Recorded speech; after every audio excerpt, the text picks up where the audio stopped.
And it was just another day, yeah.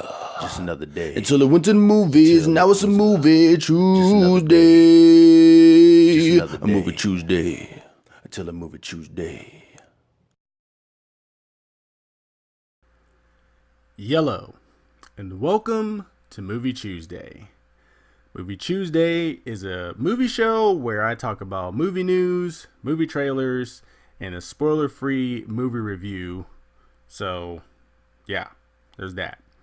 So, that out of the way, let's get to the news because we have some very interesting news this week.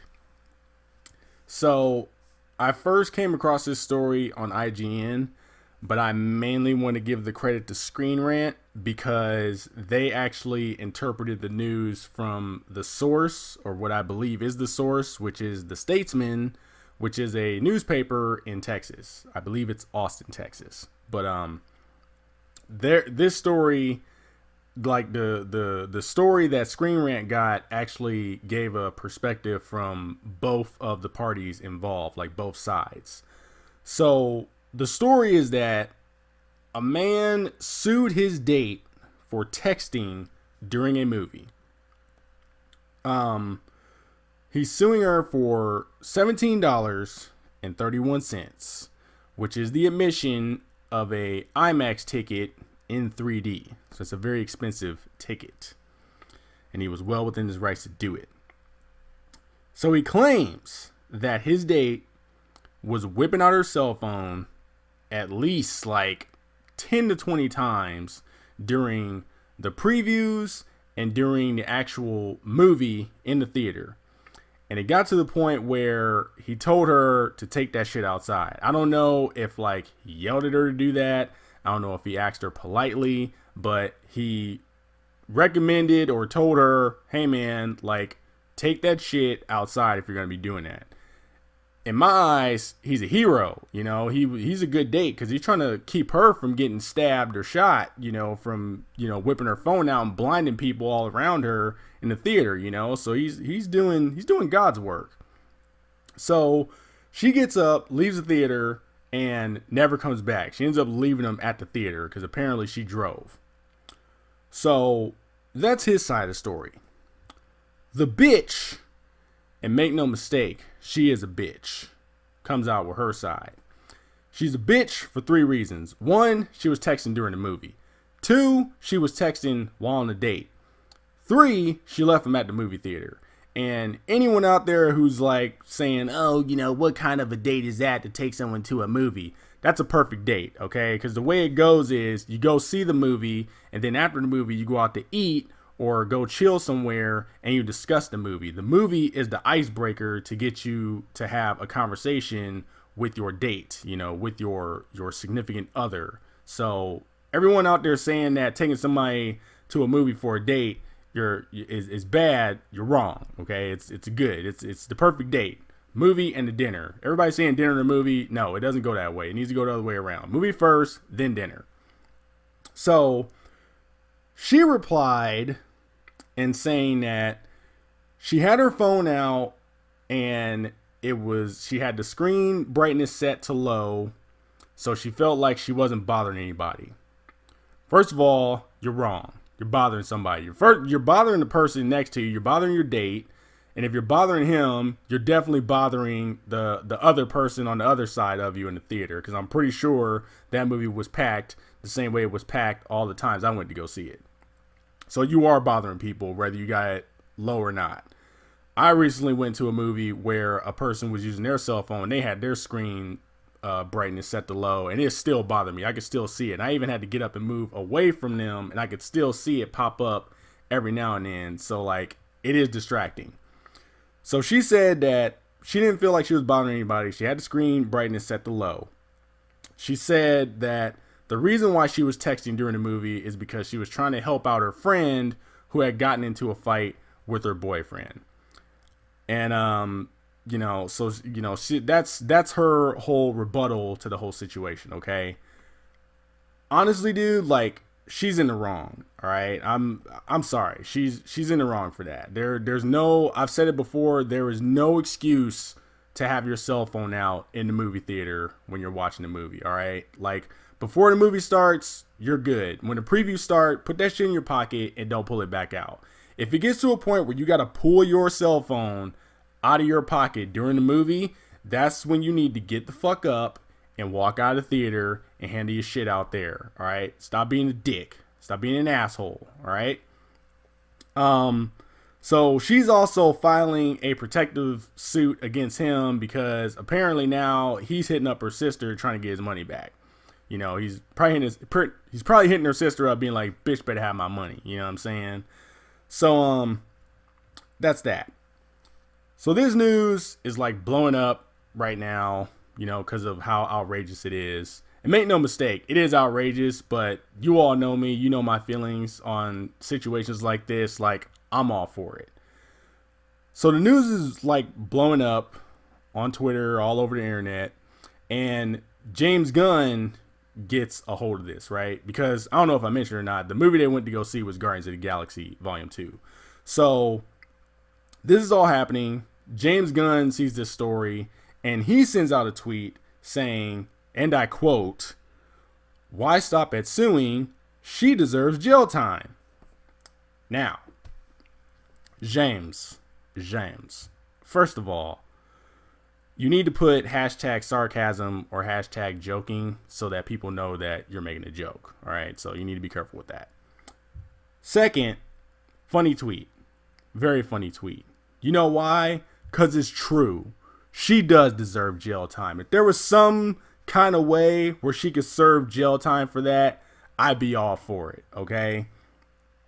I salute the man who is doing the suing, and his name is Brandon Vesmer. I hope I'm pronouncing that right. I salute you, sir. You're doing God's work, okay? And I'm gonna tell you right now, I'm gonna go ahead and go on a limb and say that it's not even that he's suing her for texting in the theater. I think like the straw that broke the camel's back was that she actually left him at the theater, you know, which is not a huge deal because, you know, you got Uber, you got Lyft. I'm sure he's got friends he can call to come and get him. But the fact that, you know, she drove them to the theater and then she fucking leaves him there because she was being a dick is like, that's a bitch move. Okay. So that's probably like the whole reason why he decided to sue her in the first place over something that is minuscule, but big in my eyes. So like, I'm all for what this guy is doing. I wish that the entire audience in that theater could have sued her as well, you know. I mean, honestly, it needs to get to a point where the rest of the audience members who see that story and they're like, "Oh, I was there doing that whole thing." You should go ahead and sue the theater for the shit that you went through, right? If I was this Brandon guy, I would like get her with as much as I could. I would sue her beyond what the ticket cost. I would have sued her for all the audience members' tickets, like all the prices that they paid to sit in that theater and be a part of this whole shenanigans, you know? I would have went Dark Knight Rises on her ass and hit her with that fucking RICO, you know, and got her whole family involved because clearly this is a criminal enterprise that her family is running because they're in the business of spawning a bunch of assholes that go into theaters and whip out their phones, dipping and dapping in other people's businesses and shit when they should be enjoying the movie and enjoying the date that they're with. It also brings up the question of how shitty was this date before they even got to the movies that, you know, because we just know what's happening in the movie theater. We don't know what happened before they got to the movie theater. Like, she could have been an asshole before that. You know what I mean? She could have been on her phone way before they got to the movies. So who knows what's going on? But what we do know is what happened in the movie theater. And I completely agree what this man did. I'm really upset that I did not think to do this when I used to go to movies with my shit friends, where I would have like obnoxious laughers in the movies that I would go with, and people that would use their cell phones. Cause like when I go with people that use their cell phones, or when I did go, I'd give them the fucking evil eye. I'd look at them and be like, "Are you fucking kidding me right now? Like, put that shit away." You know what I'm saying? So I salute this man for standing up and doing what's right and suing her. This is the shit that needs to be happening. This is what it's getting down to, people. This is the craziness that is evolving in these movie theaters, and needs to be a stop. Okay, we need to put a stop to all this bullshit. So, Brendan Vesmer, I salute you, and I gotta find this man on Twitter and congratulate him personally, because I'm sure there's people giving him shit on Twitter, like talking about how minuscule this whole thing is, and people talking about tying up court systems and shit. Like, fuck it, all right? This shit needs to happen. So anyway, on to the next news story. Sticking with James Gunn, James, as I like to call him. He almost didn't do Guardians 3. I can't really get into details on why he almost came to this conclusion, because it would kind of ruin what happens in the recent Guardians movie that he did. But I'll say that there was a decision that he made in Volume 2 to where he didn't want to do Volume 3 of Guardians. And I'll leave it at that, just in case there's someone out there who didn't see the movie yet. Now, I understand his reasoning behind this. I'm sure we've all been through similar situations at work where we don't have something and you can't enjoy your work like you normally would. The best example that I can give without like ruining anything is I'm fortunate enough to work at a job where I can wear headphones. And wearing headphones allowing me to listen to music and podcasts and stuff like helps the day go by quicker. It helps it go by more smooth. If shit happens, if shit hits the fan at work, it's like I don't get too stressed out about it because I have my headphones in to kind of like calm me down. And there was a time where on my commute to work, I realized I didn't have my headphones. And I got to work. I didn't have my headphones. I couldn't listen to music, couldn't listen to podcasts, and I was fucking lost, man. I was dead inside. And I was just like, Jesus Christ, man. I can't do this, man. It's just doesn't feel right. It's not the same, It got to the point where once it was time for me to go on lunch, I had to like go to the gas station and just buy like some cheap ass headphones, like just to hold me over for the rest of the day so I could make it through the work day. So this whole situation that he was going through in Volume 2, which was affecting his whole thing to make Volume 3, I completely understand what you're going through, James. But here's the thing. I'm gonna save you from insulting the rest of your cast and crew of the Guardians franchise. Okay? Consider this my gift to you for making entertaining movies for me to watch. It's not that this element is going to be missing in the next Guardians movie when you work on it. Let's just go ahead and call a spade, man. You skurd, man. And I understand, the third time is not always the charm. I get it. I mean, when you have examples like Aliens 3, Spider-Man 3, The Dark Knight Rises, it's like it doesn't always pan out. You kind of like lose your step. You maybe bite off a little more than you can chew. You try and like meet so many expectations. Like I get it, but there's good movies in the trilogy. There's good third movies that are done. Return of the Jedi, Iron Man 3. So like you can do it. All right, don't get scared. Don't buckle under the pressure, okay? Just do what you did with Volume 2. Just don't focus on trying to go bigger or anything like that. Just make the next expansion or the next progression for your characters and the story of the movie franchise, and you should be good, And if it doesn't work out, it doesn't work out. At least you got the first two to fall back on. I mean, look at Sam Raimi. Like, Spider-Man 3 was garbage. Even to this day, like Spider-Man 3 was a horrible movie, and we all know why it was horrible. Now, we got the gist of it pretty much, but he's still got Spider-Man 1 and 2 to sit back on and be like, hey man, I got those two right. You know what I'm saying? Just don't worry about 3, and that's what I'm telling you, James, just do Guardians 3, man. Just chill. It's going to be fine. Don't worry about it. There's nothing to be scared about. Okay. And honestly, I feel like out of all the directors and shit under the MCU brand, I think you got the sweetest gig, because I feel like Guardians is so left field for Marvel that like you can kind of do whatever the hell you want, because I still think like till this day that Marvel really didn't give two shits about Guardians until you came through and made it what it is. So like I feel like they kind of give you enough space to breathe to where if you want to get some shit done for your specific movie, it's like you can do that without having to worry about, whether, well, you can't use this character because at this time he's going to be over in Wakanda, like flipping around and smacking this guy in the face. So you can't bring this character into your movie, It's like your characters are so into deep space that you don't have to worry about that continuity shit, man. Just stay in your own bubble and just make Guardians 3 and it's all going to be fine, okay? Just chill. It's okay. Sticking to people named James, I know that's a reach, but gotta do what I can here. Charlie Hunnam has gone on record to say that he wouldn't mind playing James Bond. He basically said like he's got the looks, he's got the English accent because he is English. And he says he looks good in the suit. And I agree. He does. I think he has a look.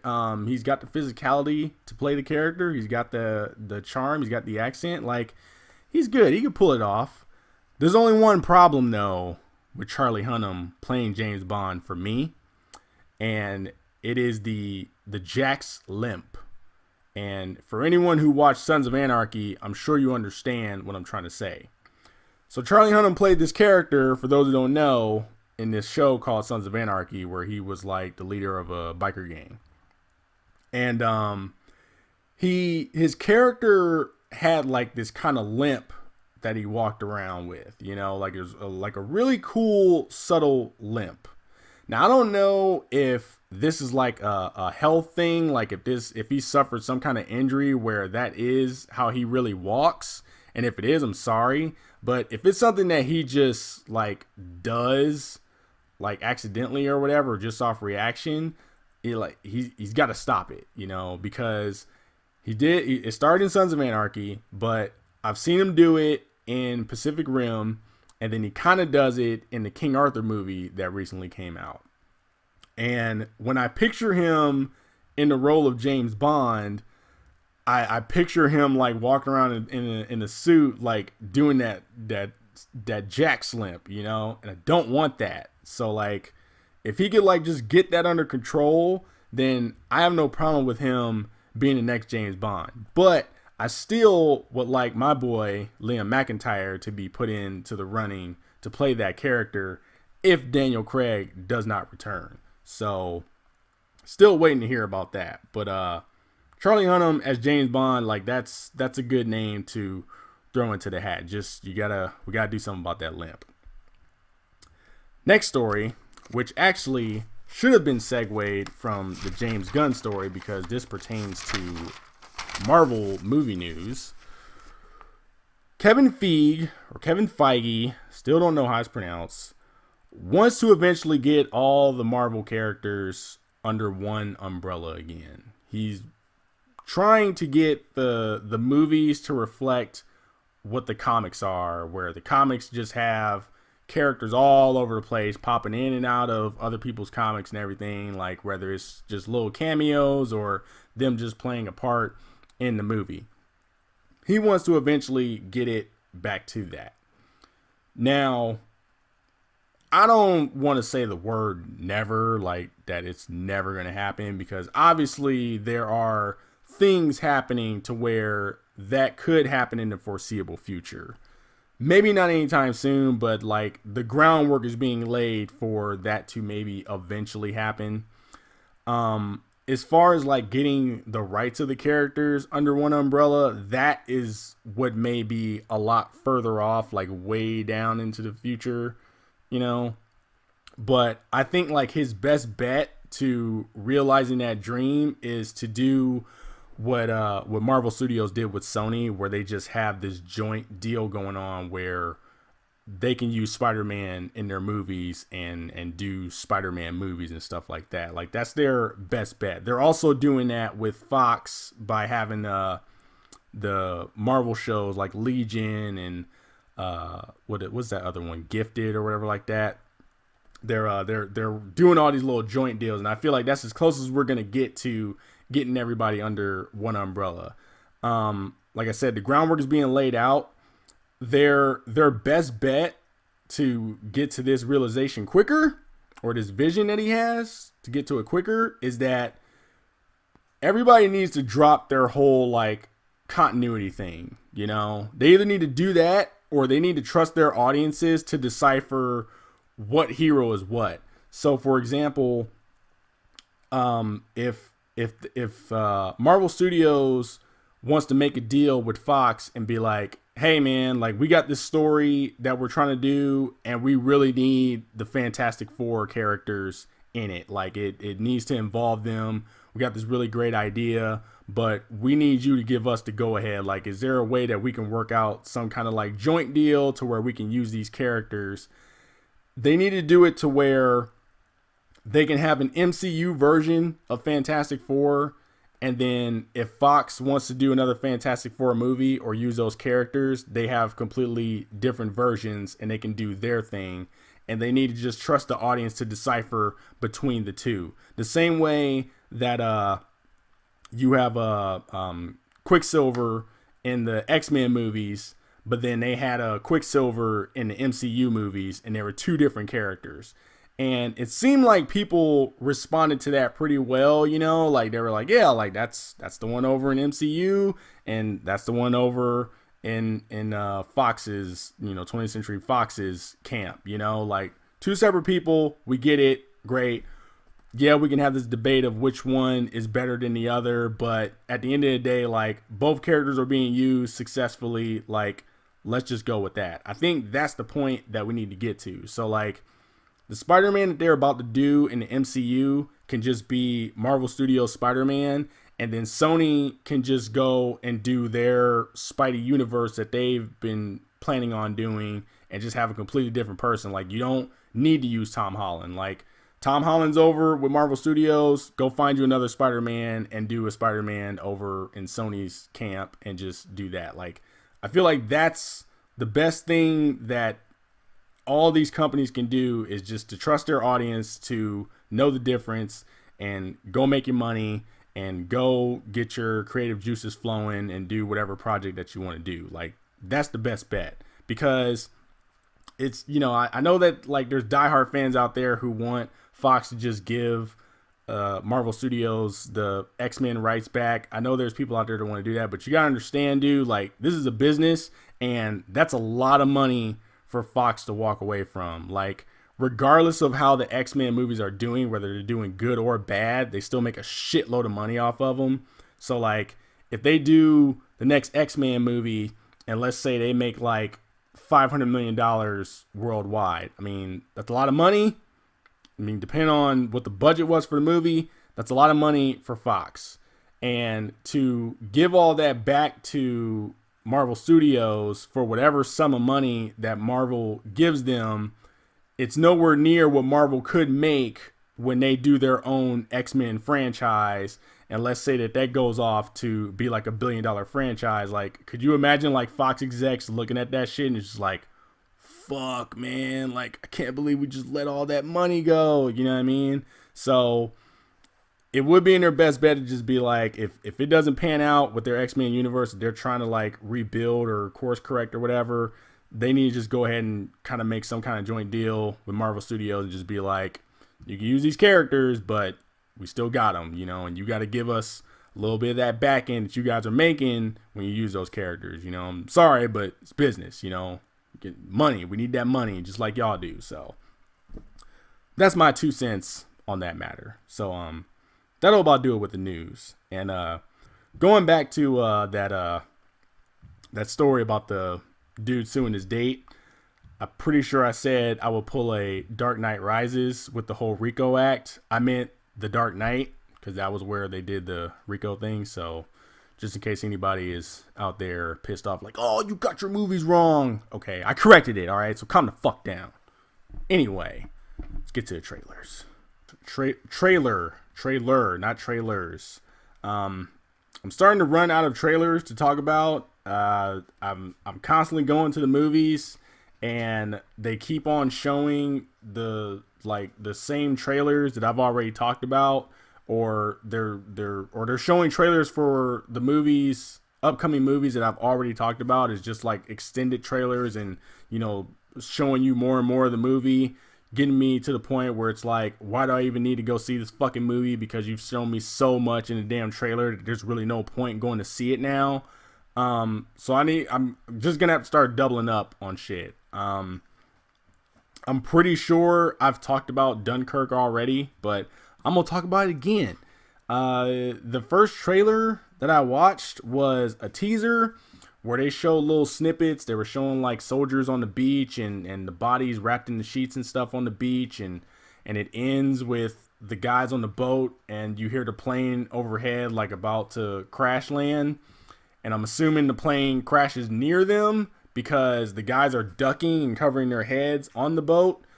If the plane was on a collision course for the boat that they were on, I would assume that they would like actually jump out of the boat. But that was the last trailer that I watched. I watched a new trailer, and this one shows more of the movie and more of what it's going to be about, because I am not ashamed to say that history is not my strong suit. I graduated high school back in 2003, so it's been a long time since I've had to sit down in the history class and hear about world events and stuff that have happened over the years. Nowadays, the closest I get to a history class is watching this YouTube channel called Colin's Last Stand, which is this guy named Colin Moriarty who talks about like events in history, like wars and stuff, and he talks about politics and how they all affect each other, even to the present day and everything like that.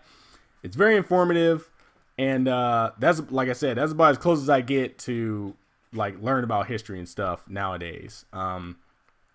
My other form of learning about history is watching war movies like this, like Dunkirk, like Saving Private Ryan, stuff like that. Like this is as close as I get. So I'm looking forward to this movie coming out. I was already in with Christopher Nolan doing the whole trifecta and stuff, producing, writing, directing, and all that. So I was already in, but I'm even more in now that I kind of have a better idea of what the movie's going to be about.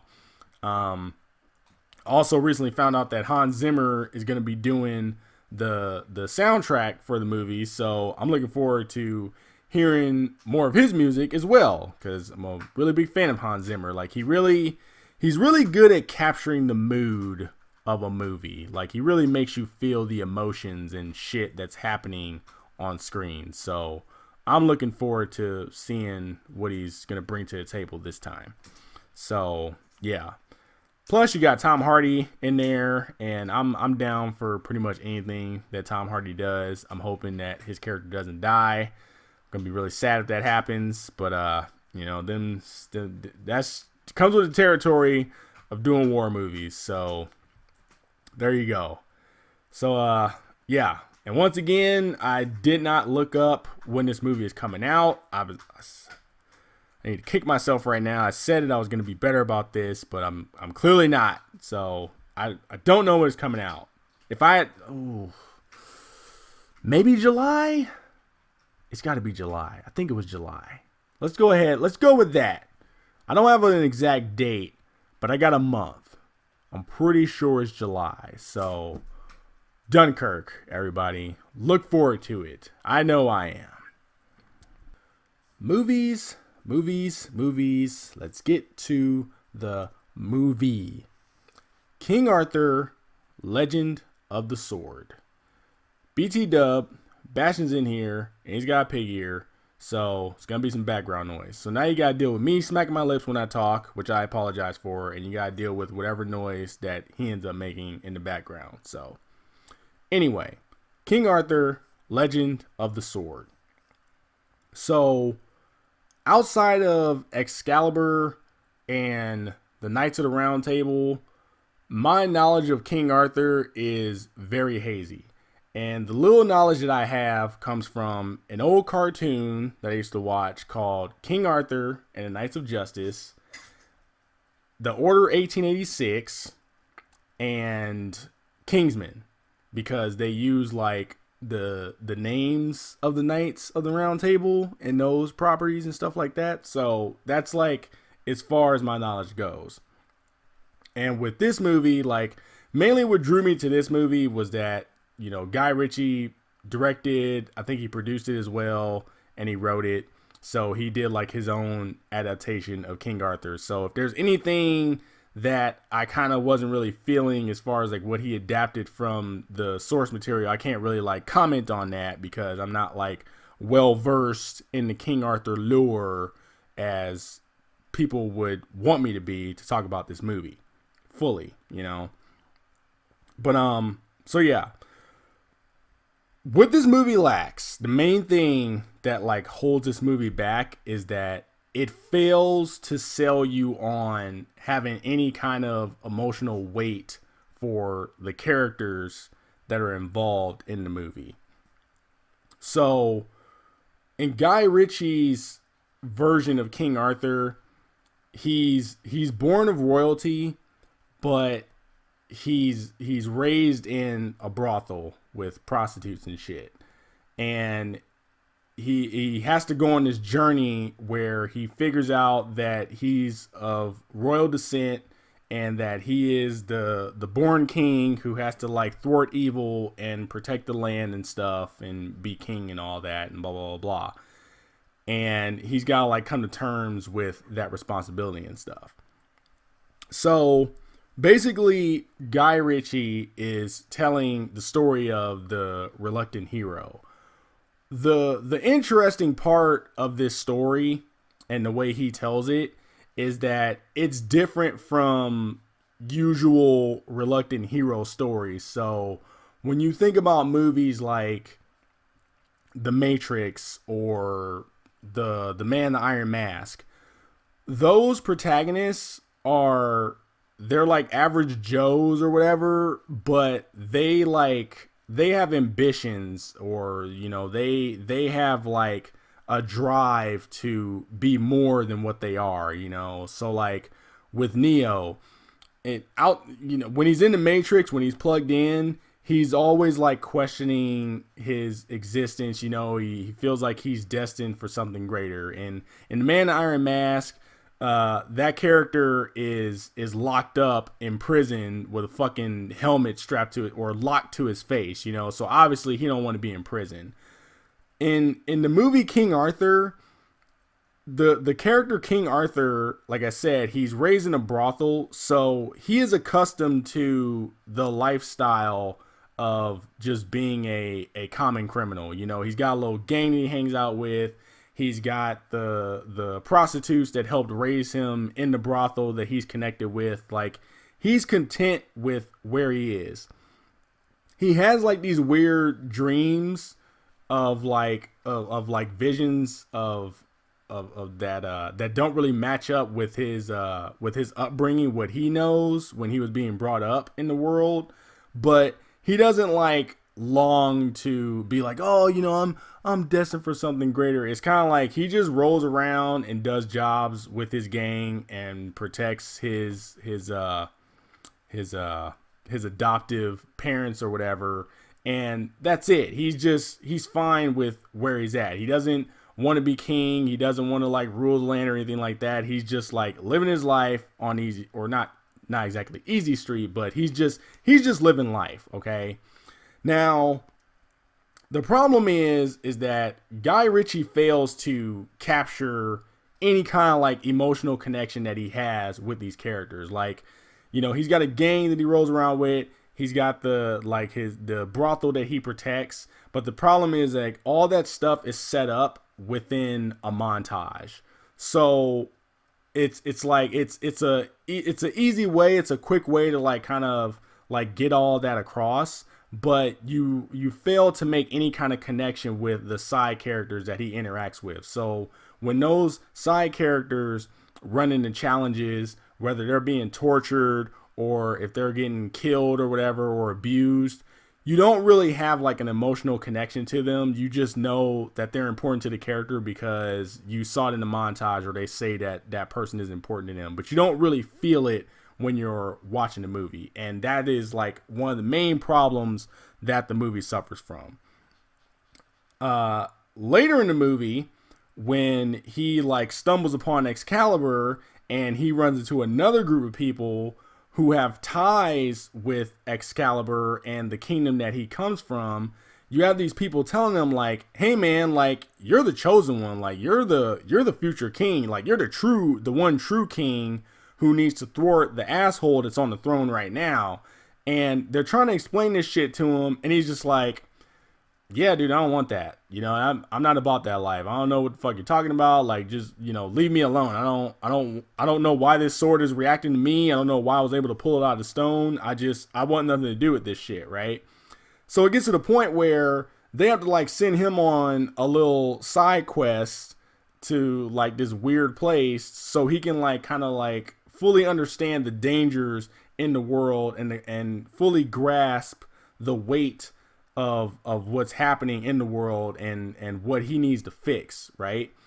So even that side quest that they put him on to like build his character up, to make you, or to help you understand like his transition from just living like a common life to living this more complicated life, to where he has to be this great defender and great protector of everyone, like bigger than what he is in his common life.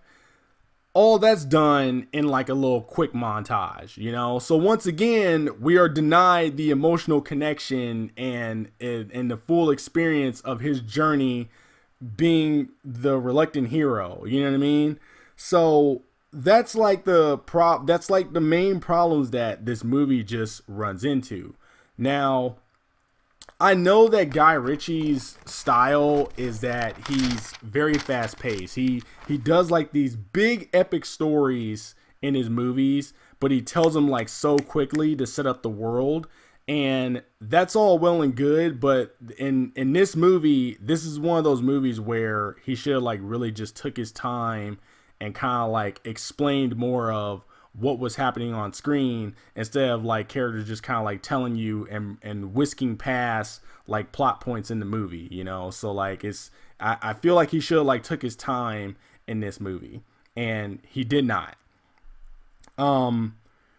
Jude Law's villain, I mean, well, going to Charlie Hunnam, I think like Charlie Hunnam it plays his character well. Like you kind of understand where he's coming from, whereas like he's content with the world that he knows, and to like immediately thrust him into the bigger picture of things. Like he does a decent job at like kind of showing you the struggles that he's going through, but like I said, most of the important plot points are done so quickly that you can't really like jive with it that well. But he works with what he has, and it's not like a disappointment with his performance. Jude Law, on the other hand, who is a really good actor, his villain is just horrible. He's one of those villains where, like, you know, when you're playing a game like Super Mario Brothers or whatever, and you're kind of wondering like, you know, what the fuck does Bowser do when Mario's just like doing his thing in the Mushroom Kingdom, right? Does he just sit on a throne and just kind of like strike fear in people? Like, that's Jude Law's character. It's just, he kind of sits around waiting to be overthrown, and that doesn't really make for a very enticing villain, you know? I like a villain where you got to kind of like question their actions, where it's like, where you got to question, are they actually the villain? And it is clear that Jude Law's character is the villain. I mean, he walks around wearing all black, for Christ's sake. It's just like, it's right on the nose with this shit. So, you know, his villain is just, doesn't really give off like the sense that he is an actual threat to anyone. You know, it's just the fact that he's the king and he's got this whole army that does his bidding on the whim. So like, that's what's supposed to make him threatening. And it's just like, you're just a fucking pussy in black armor with the crown on, you know? So like, that was kind of like a really big letdown for me. With all that said though, that's like the main problems with the movie and what keeps it from being great. The movie is a Guy Ritchie movie, so you have like it is fun at times. You know, you've got the witty dialogue that he's known to inject into his movies. You know, when the characters are interacting with each other and stuff like that. Like there is no emotional connection to the characters, but like the dialogue that they have is like pretty funny. Like when they're going back and forth with each other. The world that he sets up in the movie is done really well. Like I said, he's really good at like having like setting up these big epic set pieces. And especially like in this movie where you got like giant elephants and giant cobras and moving around everywhere, like it all fits together.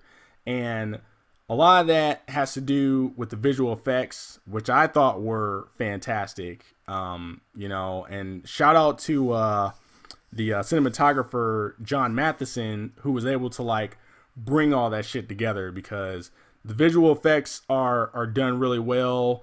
The music complements the movie as well. Like it really captures what's going on in the scene. It fits really well with it. You know, like all that stuff is great. The fight scenes are okay at times. Like, what's a good way to describe it? Ritchie kind of makes the same mistake that Paul W.S. Anderson made in the latest Resident Evil movie, where the fight scenes are good, but they could have been better had they have been slowed down a little bit to where you can actually see what's going on.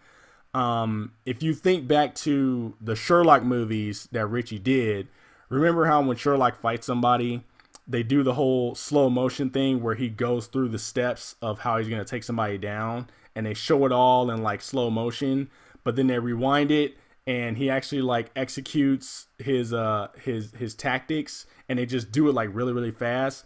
Imagine that just mixed in together, where it's like there's like most of the action is done like really fast, where the camera's jumping all over the place, and they'll slow down every once in a while to kind of like, you know, give you the full effect of what's happening, like the end result of certain moves that are performed in the scene, right?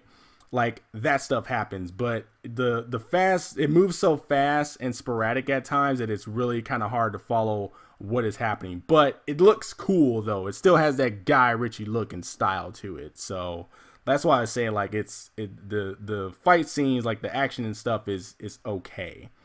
Other than that, dude, like there's like that's about it. That's all I really got for the movie. Like I said, the main problem with the movie is just the overall pacing. You know, there's like most of the time it's just going way too fast for you to kind of like comprehend what's really going on. Like I feel the only reason why you know what's going on is because characters are just flat out telling you, where they need to do a better job at just like kind of showing you what is happening and make you feel the weight of what's happening in a scene, you know?